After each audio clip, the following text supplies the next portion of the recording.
The city never truly slept. Even at noon on a Thursday in late October, the streets of downtown Chicago hummed with a restless energy.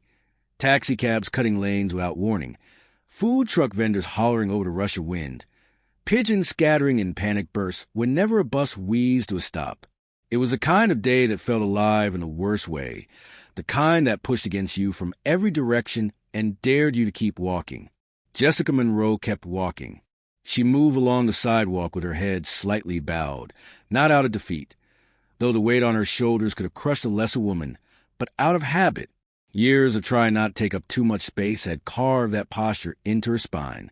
She wore a faded olive green jacket that had seen 4 winters too many, a pair of clean but worn dark jeans, and sneakers that still looked decent enough if you didn't look too close at the left sole, which had started to separate from the toe. In her right hand was a brown paper bag. Inside it, a box of chocolates, the kind with the gold ribbon, the kind that cost just enough to feel like you mean it. She bought it with the last of the money in her wallet. Tomorrow was payday from the restaurant, but today she had $13.40, and she'd spent 11 of them on that box because you don't show up to your little brother's home empty-handed. Not after 2 years of silence. Not after everything. She was 30 years old. She felt 50. Her skin was deep brown, the color of rich earth after rain, and her eyes, large, dark, and devastatingly expressive, carried the kind of quiet that only forms in people who survive things they never talk about. There were no laugh lines at the corners of her eyes yet, though there should have been. Life had taken those too. She was telling herself she was fine. She'd been telling herself that since she stepped off the Greyhound bus that morning. She was going to stay with Marcus for a little while, just until she saved up enough for her own place. She had a job already lined up. Things were going to be different this time. She almost believed it. That's when she heard the scream. It wasn't loud at first, just a high, sharp squeal that cut through the ambient city noise like a knife through silk. Jessica's head snapped up before her brain had fully processed what was happening. Her eyes locked onto the scene across the street with the clarity of someone who had been waiting for a catastrophe her entire life. A little girl, no more than 8 years old, with 2 neat braids and a bright yellow coat, had wandered off the curb and was standing frozen in the lane, staring at her dropped tablet on the asphalt. Bearing down on her, far too fast, was a silver sedan whose driver had not yet seen her. Jessica was moving before she thought to move. She didn't calculate the distance. She didn't weigh the risk.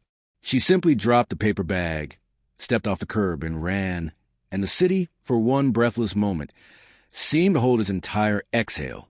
She reached the girl with 3 seconds to spare. She scooped her up, twisted her body to absorb the car's side mirror as it clipped her shoulder, and stumbled to the far sidewalk in a graceless, trembling heap. The driver screeched to a halt halfway down the block. A few onlookers rushed over. Someone was already on the phone. Jessica didn't register any of it. She was on her knees on the pavement, hands cupped around the little girl's face, checking her eyes, her breathing, running practice fingers along her arms and legs the way you do when you spend enough nights praying over a body that wasn't breathing right. "Are you okay?" she whispered. "Hey, look at me. Are you hurt anywhere?" The little girl stared at her. She had enormous brown eyes, the kind that seemed to hold the entire world inside them, and a small heart-shaped mouth that had stopped trembling and was now doing something entirely unexpected. It was smiling. "Mommy," the child whispered. Jessica's heart stopped. If the story is already reaching into your chest and squeezing, you are exactly where you need to be. Hit that like button right now. Subscribe if you haven't already, and turn on your notifications, because this is the kind of story you'll want to follow all the way to the end. Stay right here. Now, let us continue with the story. Jessica sat back on her heels, blinked, and then did what any reasonable person does when a stranger's child calls a mommy. She very carefully, very gently, reminded herself that she was not this little girl's mother. "Sweetheart," she said softly, smoothing one of the child's braids back into place. "I think you might still be a little shaken up. That was scary, wasn't it? You're okay now, but I'm not your mommy. What's your name?" "Susie," the girl said. And then, with the absolute certainty that only children can muster, she added, "You look like her, the way she looks in my dream." Jessica didn't know what to say to that. So she said nothing. She just knelt there on Chicago's sidewalk, her shoulder throbbing where the mirror had caught her, and she looked at this child, this alive, breathing, beautiful child, and she felt something old and buried move inside her chest, like a floorboard groaning under weight it had long forgotten how to bear. Because if her daughter were alive today, if social services hadn't taken her, 8 years ago, in the hours after the accident when Jessica lay unconscious in a hospital bed with no family to claim her child, she would be exactly this age. Exactly. Jessica Monroe had been 22 when she gave birth. She'd been alone in the delivery room, except for the hospital midwife, and a social worker who hovered at the door as if she already knew how the story ended. Jessica's mother had died 3 years before. Her father had been gone long before that. There was only Marcus, her brother, 16 at the time, who was sitting in the waiting room eating vending machine chips and crying the quiet way that teenage boys cry when they are trying not to. She had named her daughter Rose. She'd held her for 4 hours. Then the accident happened. A car crashed 2 months later on an icy road. And when Jessica woke up in the ICU, the social worker came and sat beside her bed and spoke in the careful tone of someone delivering a verdict. Jessica was unmarried, unemployed, had no fixed address, and no family support. The child had been placed in temporary foster care. Proceedings were underway. By the time Jessica had recovered physically enough to fight, the legal machinery had already moved. Rose had been adopted. The records were sealed. Jessica spent 4 years trying to find her, spent money she didn't have on lawyers she couldn't afford, and eventually, not because she stopped loving her daughter, but because a caseworker looked her in the eye and said, "She's in a good home. She's loved." Sometimes the best thing a mother can do is let go. Jessica had let go of the fight. She never let go of the grief. She had channeled everything into Marcus instead. He was her remaining person, her reason to keep going. She deferred college twice to pay his tuition. She'd worked 3 jobs simultaneously. Cleaning offices at night, waitressing on weekends, doing laundry for neighbors. She'd sent Marcus money every month. She'd cheered when he graduated. She'd sent him a card when he married Victoria. She had not been invited to the wedding. Sussie's voice pulled her back to the present. "My daddy's coming," Susie was saying. "His assistant is coming to get me. I was waiting for him." She paused, then reached into the pocket of her yellow coat and produced a slim, rose gold smartwatch with a cracked screen. "I want you to have this," she said, holding it out with the solemnity of a knight presenting a sword. "Sweetheart, I can't take your—" "Please." Sussie's eyes were enormous. "I want to give you something. You saved my life." Jessica looked at the watch. It was beautiful. Even cracked, it was worth more than she made in 3 months. She knew what she should do. Hand it back, wait for the assistant, make sure the child was safely handed over, and leave. She took the watch. Not because she needed it, because declining it would have broken something in this little girl's face that Jessica didn't have the heart to break. 15 minutes later, a black Escalade with tinted windows pulled up, and a man in a crisp gray suit leapt out and rushed towards Susie with the expression of someone who had been genuinely terrified for the past half hour. He checked the child over, then turned to Jessica and thanked her with the kind professional warmth that comes from someone trained to be cordial without being personal. Jessica watched the Escalade pull away. Then she picked up her brown paper bag. The chocolates were fine miraculously, and kept walking toward her brother's apartment, because she had nowhere else to go and no one else to be. What she didn't know was that the moment Susie climbed into that car, she pressed her face against a window and watched Jessica Monroe walk away, memorizing her like a prayer. And when that car arrived at the most expensive residential tower on Lakeshore Drive, when the elevator opened directly into a penthouse with floor-to-ceiling windows overlooking the entire glittering expanse of Chicago, when her father stood up from behind a glass desk the size of a small country and said, "Baby, are you all right?" Susie looked at Alexander Whitmore, one of the 10 wealthiest men in the state of Illinois, and said with complete serenity, "Daddy, I just met Mom." Alexander Whitmore was not a man who was easily surprised. He had built his fortune from nothing. Truly nothing, the kind that involved sleeping in a car and eating gas station food and making calls at 2 in the morning, because that's the only quiet time you can think. He had survived a hostile takeover attempt at 33, a market crash at 36, and his wife's death at 38. He had raised Susie alone since she was an infant, with the help of staff, but never with the help of another woman. Because after everything that had happened, he simply didn't trust the kind of love that came with conditions. So when his 8-year-old daughter walked into the penthouse and said, "I just met Mom," he stood very still for a moment and felt the world rearrange itself slightly on its axis. Susie told him everything. The accident, the tablet, the street, the woman in the olive jacket who had appeared out of nowhere and scooped her up without a second's hesitation. She described Jessica in the way children describe miracles, with complete factual precision and total emotional certainty. She said Jessica smelled like vanilla and wore sneakers with a loose sole and had eyes that looked like they'd seen too much sadness and needed something happy to look at. Alexander listened. When she finished, he sat beside her on the white leather sofa and said quietly, "She sounds like a remarkable person." "Call her," Susie said. "She's a stranger, sweetheart. I gave her my smartwatch, the rose gold one. You can call it." He looked at his daughter for a long moment. She was looking back at him with an expression he had only seen once before, the morning after he'd told her about her adoption, when she processed the information overnight and come to breakfast and said, with 8-year-old pragmatism, "So somewhere out there, someone is missing me. That means I have more people to find." Same eyes, same quiet certainty. He called the watch. Jessica picked up on the 4th ring, sounding slightly breathless, as though she'd been walking fast. "Hello, Ms. I'm sorry I don't have your name. My name is Alexander Whitmore. My daughter, Susie." "Oh." Her voice changed. Softened. "She's okay? She got home all right?" He paused, because her first question, before anything else, had been whether Susie was okay. Not who he was. Not what he wanted. "Susie." "She did.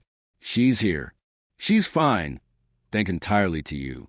I wanted to thank you properly. We would like to take you to dinner, if you're available." There was a pause on the line. He could hear city sound behind her, traffic, wind, the distant announcement of a bus. "I don't want to impose," she said. "I also want to return the watch. It's too much. Please, keep the watch. And dinner is the least we can offer." In the background, he heard Susie say, from wherever she was standing, "Tell her it's important. Tell her it's a matter of life and death." "My daughter says it's a matter of life and death," Alexander said, and he heard something he didn't expect. Laughter, a real laugh, warm and surprised, like something escaping before she could stop it. "Okay," Jessica said. "Dinner." After he hung up, Susie climbed beside him and rested her head on his arm the way she'd been doing since she was a toddler. "Daddy," she said, with the same careful gravity she reserved for her most important announcements, "I want you to marry her." Alexander went very still. "Susie, I know what you're going to say. I know it's not simple for adults. But Daddy, when she held me..." She stopped, and her voice did something rare. It cracked. "When she held me, I felt safe the way I feel safe with you." And she was sad. I could feel it. She's sad in the same place I'm sad. Alexander looked at his daughter for a long time. 8 years old, and she had already learned to name grief by its location in the body. He didn't know whether to be proud of her or heartbroken. "Let's just have dinner," he said gently. "You'll see," Susie said confidently. "You'll see." Meanwhile, across the city, Jessica was standing outside her brother's apartment building, her hand on the buzzer, rehearsing her smile. Marcus opened the door in 6 seconds. He must have been watching for her, and his face broke into the kind of grin that reminded her of being 12 years old and splitting a candy bar 3 ways on the fire escape. "Jess!" He pulled her into a hug that lifted her feet off the ground. Then Victoria appeared in the hallway. Victoria Okafor-Banks was 34, beautiful in the way that expensive things are beautiful. Flawless surfaces, sharp edges, nothing out of place. She stood in the doorway in a silk loungewear set and looked at Jessica, the way you look at something you found on the bottom of your shoe. "Oh," she said flatly, "you're here." Jessica extended the brown paper bag. "I brought chocolates, the ones with the gold ribbon. I remembered Marcus likes..." "We don't eat cheap chocolate," Victoria said. She didn't take the bag. It's honest work. Jessica said when Victoria dismissed her job. She kept her voice calm. She had practice. I'm not here to cause any trouble. I just need a few weeks, and I'll be completely out of your hair. Victoria stepped closer and said pleasantly, You know what your problem is, Jessica? You have no ambition. You couldn't even finish college. You had a baby you couldn't keep. And now you're asking my husband for a place to sleep. Jessica looked at her brother. She heard in his voice that he was already conceding, already retreating. She thought about his job at Victoria's father's company. She thought about what it cost her putting Marcus through school and how that cost had been worth it, was still worth it. It's fine, she said. I'll stay with a colleague. I forgot I'd arranged that already. She smiled at her brother. I'll call you tomorrow. She left before he could see her cry. She was sitting on a bench in the park 2 blocks away.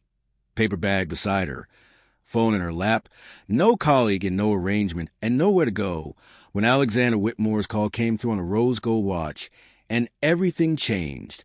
The restaurant was called Astor, and it had no sign on the door, which Jessica was beginning to learn was a mark of a place that didn't need one.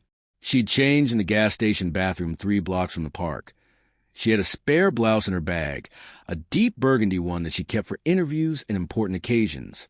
She'd combed her hair, touched up her lip balm, and looked at herself in the flickering fluorescent light for exactly 4 seconds before deciding she was as good as she was going to get. When the black SUV pulled up at 7 o'clock sharp and the back door opened, Susie flung herself out before the vehicle had fully stopped moving and collided with Jessica at roughly the velocity of a small comet. "You came," she announced, as though this had been in doubt. Jessica laughed. That surprise, escaping laugh again, and caught her. Susie smelled like strawberry shampoo and some expensive fabric softener, and she held on with particular grip of a child who means it. The driver's door opened. A man stepped out. He was tall, easily over 6 feet, with broad shoulders and the kind of physical presence that suggests someone who has spent significant time doing actual work. He wore jeans and a gray Henley with the sleeves pushed up, and there was a faint smear of what looked like engine grease near his left wrist. He was not what Jessica had expected. She had expected a man in a suit. This man looked like he'd just come from fixing something. Ms. Monroe. He extended his hand. His grip was firm and warm. Alexander. "Jessica," she said. "Just Jessica." Something moved in his eyes, something brief and evaluating, and then quickly neutral. "Thank you for coming." "Thank you for the rescue," she said wryly. "I was having a very exciting evening at a park bench." He looked at her. Really looked. The kind of looking that most people rush past, and she saw something register behind his expression that he was careful to keep controlled. Dinner was extraordinary. Not just the food, though the food was obscene in a way that only very expensive food can be, where every bite is a quiet argument that you've been eating things wrong your entire life. But the conversation, because Susie was there, and Susie had no filter, and Susie treated Jessica like an old friend who had simply been away on a long trip and was finally back. She asked Jessica about her favorite color. She asked whether she could braid hair. She asked whether Jessica liked dogs. "I love dogs," Jessica said. "I've just never been able to have one." "We have a dog," Susie said. "His name is Senator. He'll love you." Then Susie leaned forward and said, loudly, clearly, with no preamble, "Daddy, I want you to marry Jessica." Jessica choked on her water. Alexander handed her a napkin with the composed efficiency of someone who had been expecting this. Then Susie approached Jessica with enormous, trembling eyes and whispered, "You don't want to be my mother, do you? Because I'm adopted and you don't know me yet." "Hey!" Jessica reached across and took the child's small hand. "Don't finish that sentence. I would be honored to be your mother. I mean that. Really? Really? So you'll marry my dad?" Jessica glanced across the table at Alexander. He was watching her with an expression she couldn't quite decode. Part mortification, part something quieter and more careful. He looked like a man who was very accustomed to being in control of situations and was currently in the presence of an 8-year-old who had rendered that skill completely useless. Jessica smiled. She couldn't help it. "One thing at a time," she said. "But yes to being your mom." What she hadn't expected was for Alexander to look at her and say, quietly, "I know this is not conventional. I know we are strangers. But I have never seen my daughter certain about anything the way she is certain about you. And in my experience, Susie is never wrong." Jessica met his gaze and held it. "You're asking me to marry you. I'm asking you if you'd be willing to try." The candle between them flickered. Outside, the city moved in its restless way.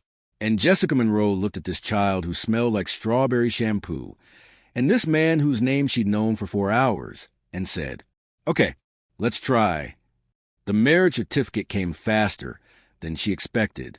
No rings, just signatures and a date, and a clerk who looked pleasantly unsurprised, because in a city this size you see everything at a courthouse. Alexander arranged an apartment in the same building where Marcus lived. 3rd floor, bright windows, clean floors, furnished simply. He told Jessica it belonged to a friend who was abroad. He didn't mention the address connected to a real estate portfolio with 17 properties in Cook County alone. He showed up to move-in wearing a flannel shirt and carrying boxes, and Susie helped, and Senator the dog, a ginger retriever with the disposition of a particularly enthusiastic senator, knocked over a lamp and wagged his tail with no remorse whatsoever. Jessica unpacked her 2 bags and looked around the apartment and felt, for the first time in years, like she might be allowed to stay somewhere. She called Marcus that night. She told him she'd gotten married. She heard, faintly, Victoria in the background saying, "A mechanic? She married a mechanic? Lord have mercy on that woman. She really has no idea how to pick herself up." Jessica pressed N on the call and looked at the photo. Alexander and Susie standing outside the building, Senator between them, all 3 squinting in the autumn light. It was a good photo. It looked improbably like a family. She went to Susie's room and braided her hair for bed. 3 weeks into the marriage, Jessica came home from her cleaning shift to find Susie at the kitchen table doing homework. She sat down beside her to help, and the topic of ages came up. "How old are you again?" Jessica asked. 8, Susie said. 8.5. Jessica nodded, wrote down a number, and then she stopped, set the pencil down, very slowly, as if loud movements might shatter something. "When's your birthday?" she asked, and her voice came out careful, the way you carry something breakable. Susie said the date, March 14th.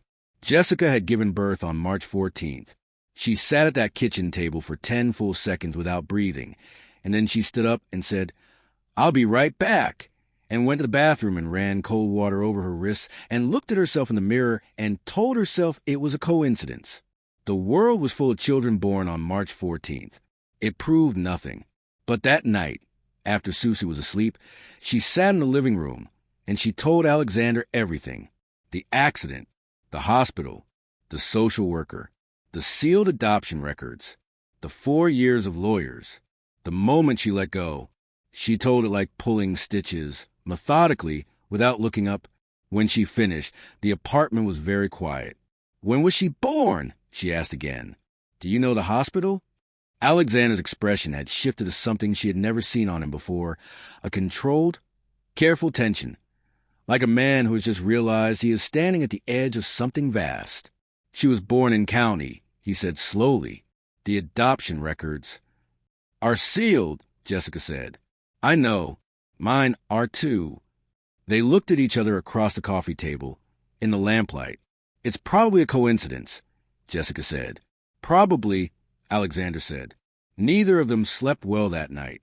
The next morning, without telling Jessica, Alexander called his assistant, David Chun, who was excellent at everything and asked no unnecessary questions, and said, "I need you to find out everything you can about a child born in Cook County Medical Center on March 14th, 8 years ago, who was subsequently placed for adoption. I need the biological mother's name." Timeline. Yesterday, Alexander said. He got the answer in 72 hours.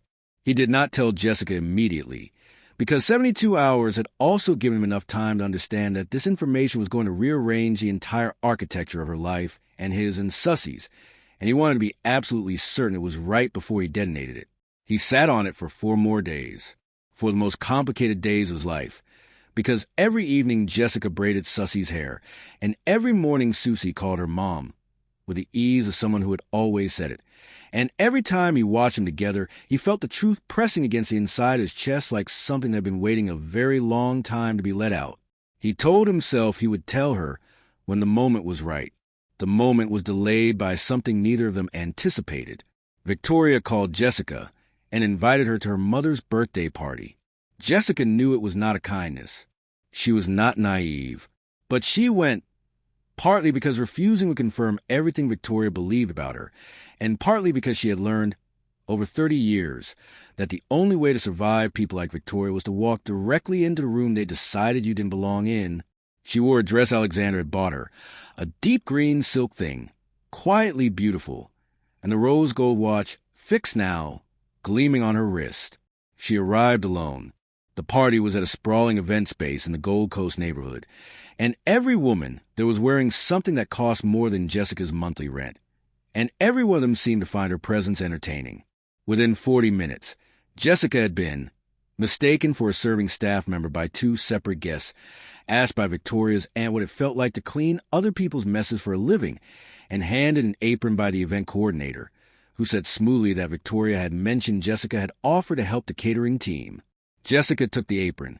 She carried trays and refilled glasses and smiled pleasantly at every person who looked through her, because she'd been doing exactly this for 10 years, and she knew how to store the humiliation in a locked room inside herself to process alone, later, when no one was watching.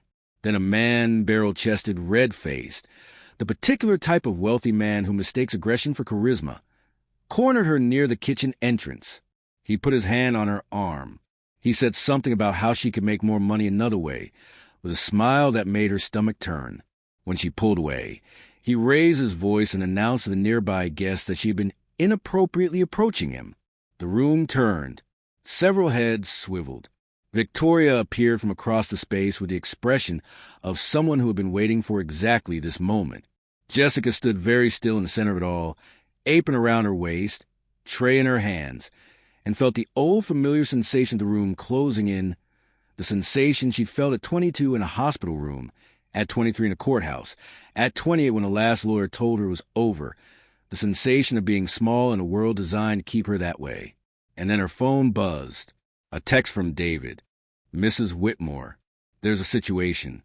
Mr. Whitmore has been notified. The doors opened 12 minutes later.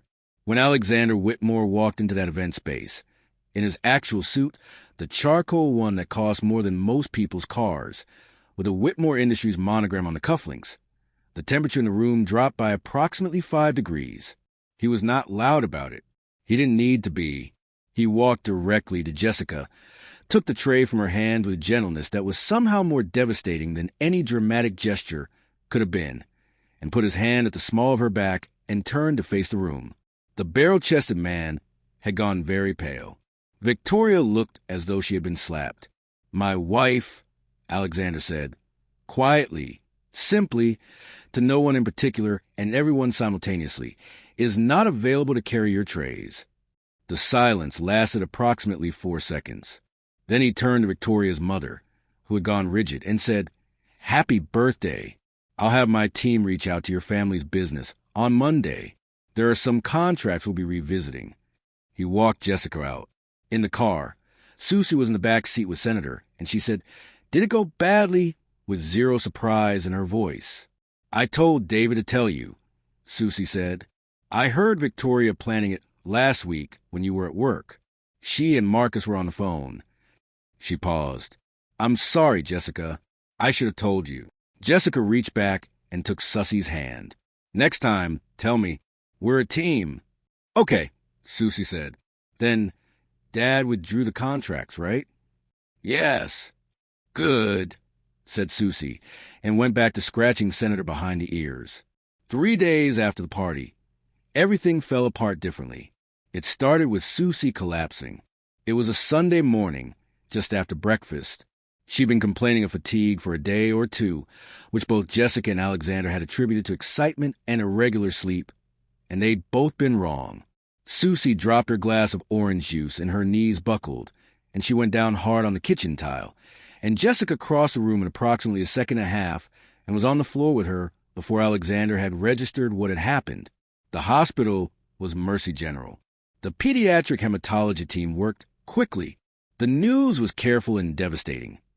Sussie's blood condition, a rare anemia variant that Alexander had managed carefully with treatments since she was 4, had shifted. She needed a transfusion from a compatible donor. Her blood type was unusually rare, and the compatibility parameters were narrow. They'd been trying to locate a donor through their registry for over a year. What are her parameters? Jessica said very quietly. Are you family? The nurse asked. I'm her mother, Jessica said. She gave blood to test that afternoon. The lab results came back the next morning. She was in Alexander's office, the one in the apartment that she'd never been invited into, the one with a locked file drawer. When his phone rang, and she watched his face change as he listened, she knew before he said a word. It's a match, he said. You're a perfect match. Jessica closed her eyes. Jessica, I know what you're going to say. Then you know I have to tell you. Tell me what? She opened her eyes. She looked at him directly, and she felt the truth pressing at the surface of him, felt him straining against something he'd been holding for days. Tell me what, Alexander? He opened the locked file drawer. He put a document on the desk between them. He didn't say anything for a long time. He just let her read it. The biological mother's name was listed on the third line. Jessica Monroe. Date of birth, March 14th. 8 years prior, Cook County Medical. Baby transferred to foster care, October the same year. Adopted by Alexander James Whitmore 7 months later. The world went very quiet. Jessica read the document 3 times.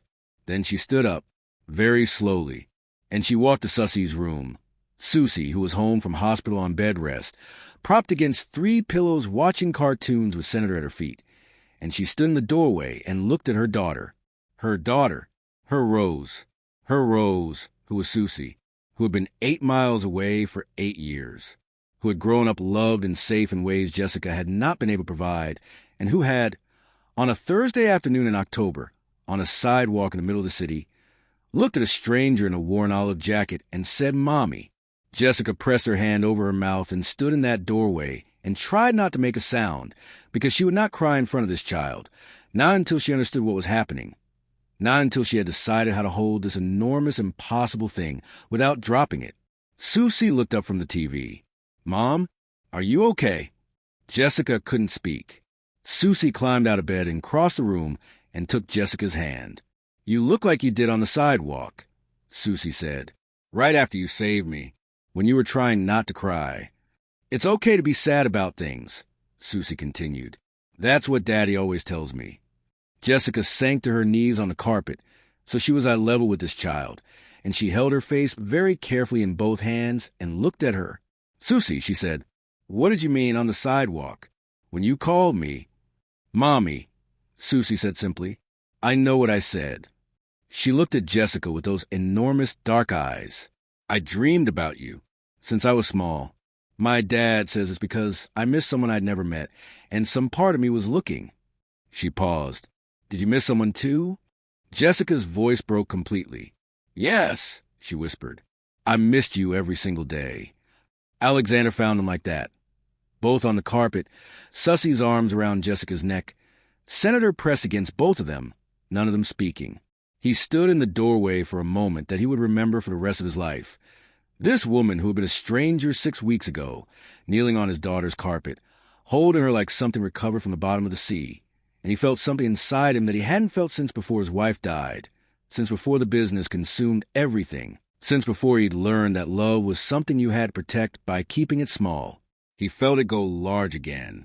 All at once, without his permission, he came and sat on the floor beside them. Senator sat on his foot. Nobody moved. Eventually Susie said, from somewhere in the vicinity of Jessica's shoulder, Are you going to explain it now, Daddy? If you want me to, he said. Tell me tomorrow, Susie said. Right now I just want to stay here. They stayed there. He told her the next morning, with the document on the table and David on standby. He told her what he'd found, what he'd confirmed, when he'd known. He told her about the 4 extra days he'd sat on it. And he didn't make excuses for those 4 days, because there weren't any that would hold up. Jessica listened with her hands flat on the table. When he finished, she said, "You knew for a week."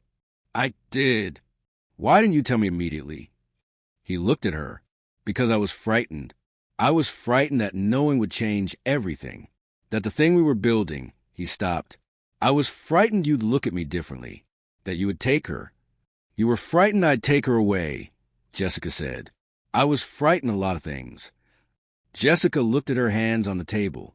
She thought about all the people in her life who had made decisions about her future without telling her. The social worker, the judge, the caseworkers, the lawyers. She thought about what it cost her, that silence.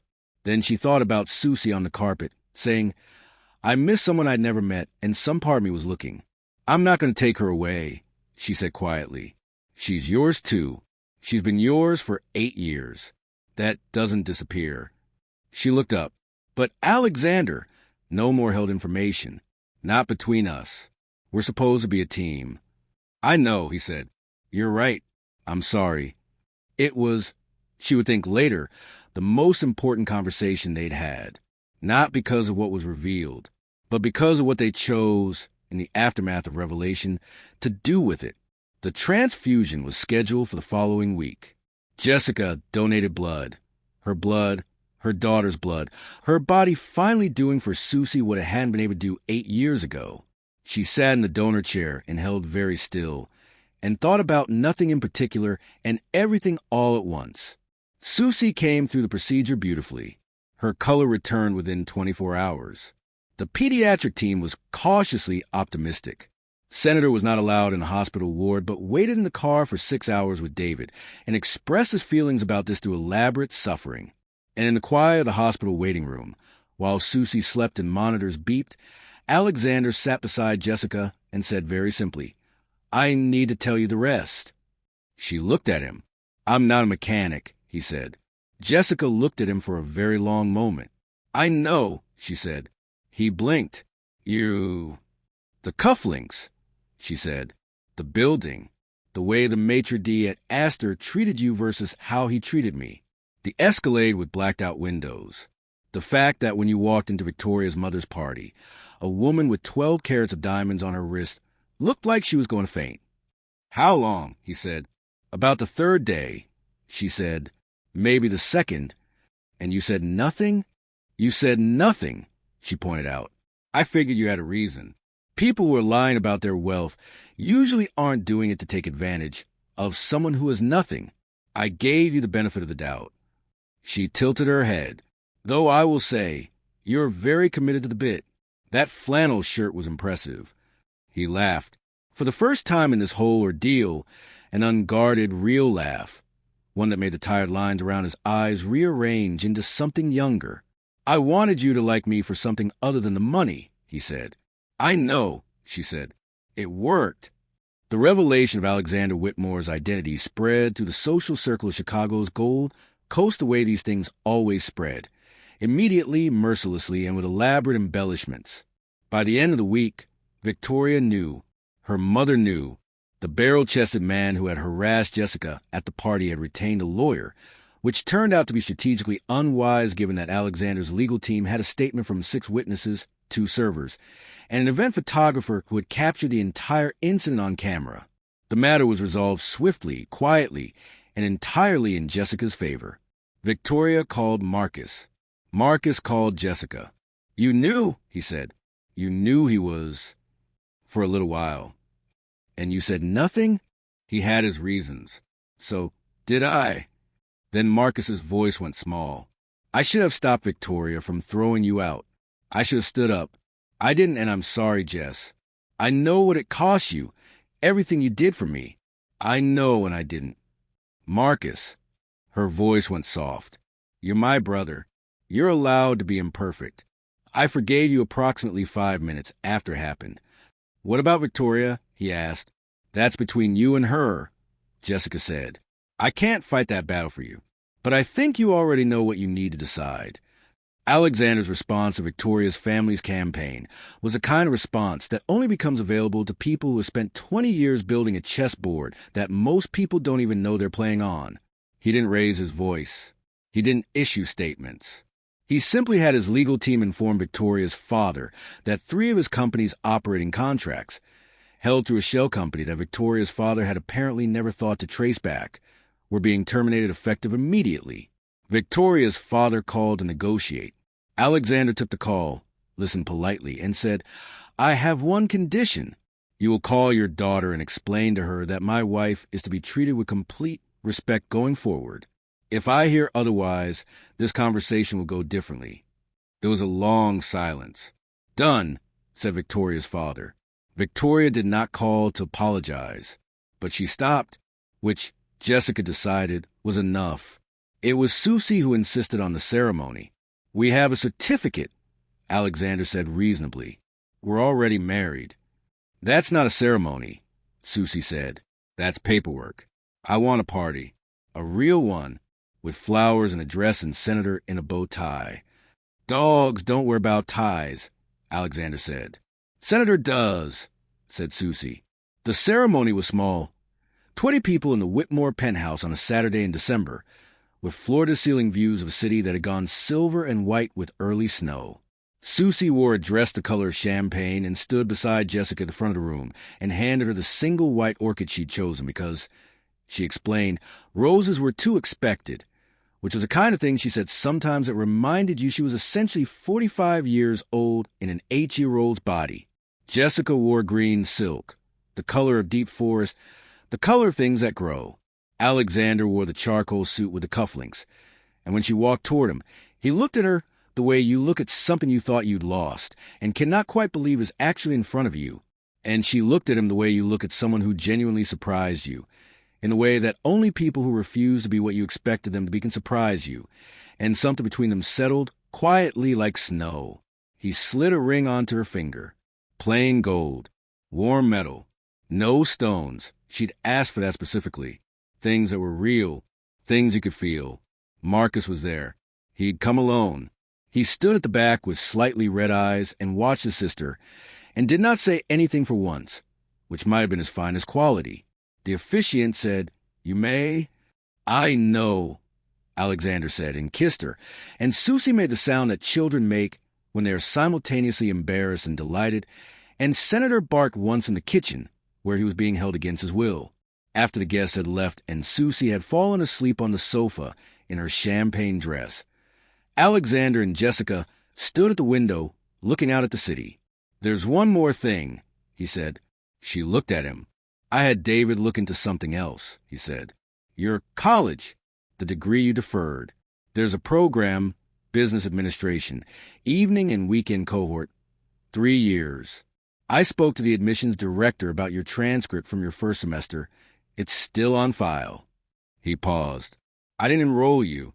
That's your decision. But I made sure the option was there." Jessica looked at him for a long time. "Why does it matter to you?" He was quiet for a moment. Then, "Because you gave up everything to give someone else a life.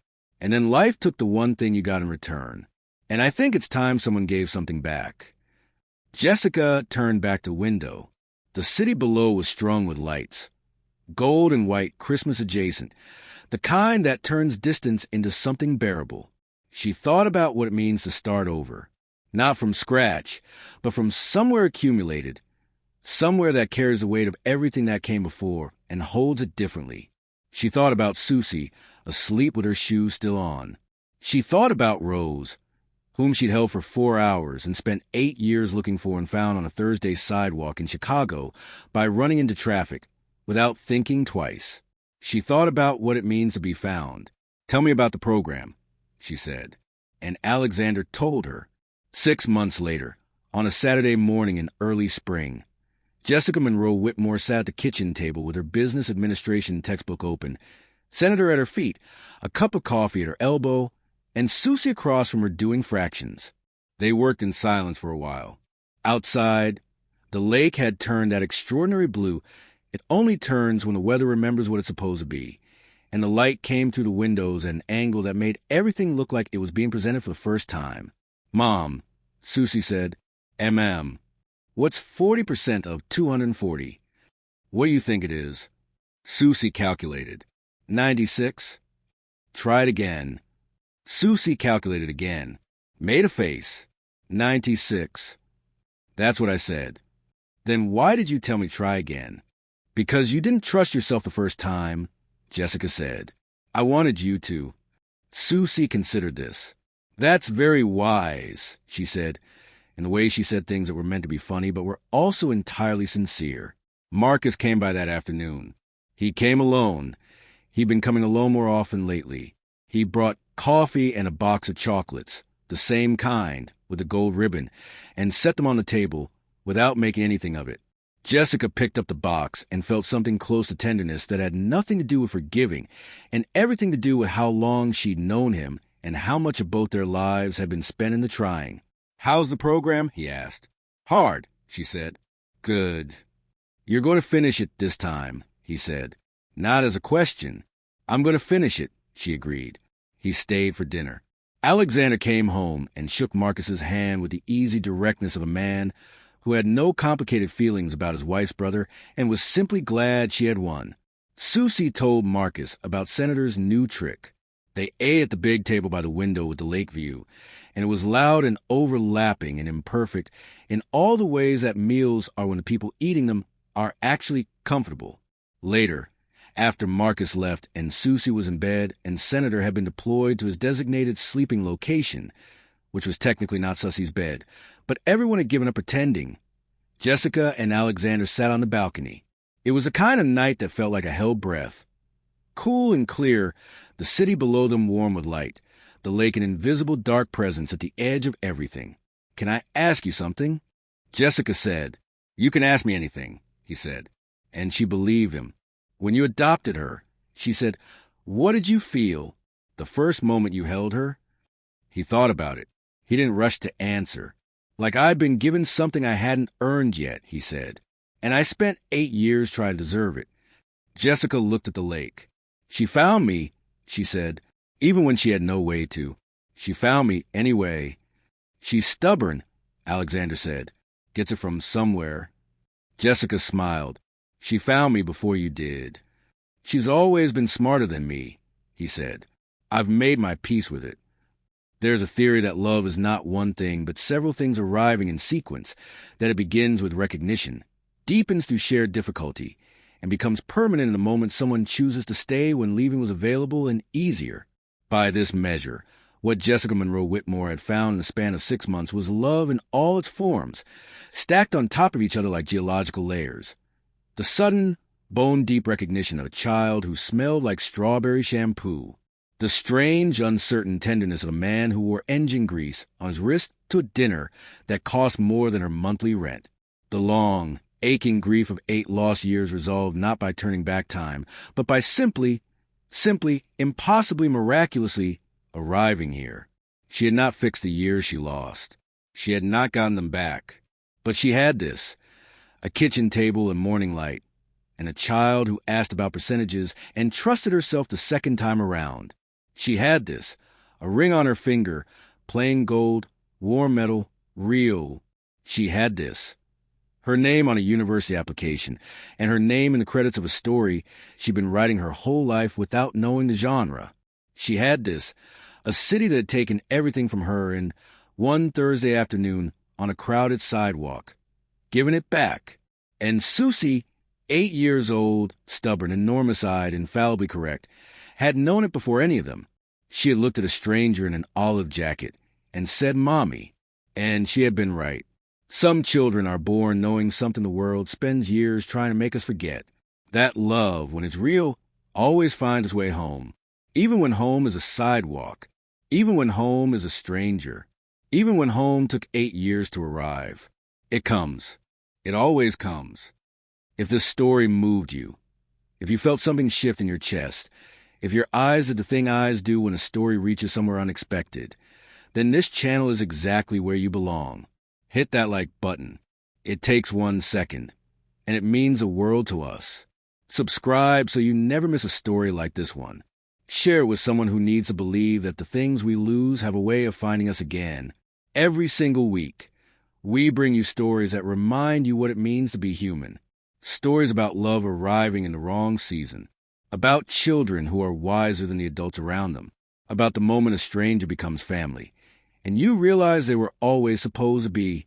Don't miss what comes next. We'll see you in the next story.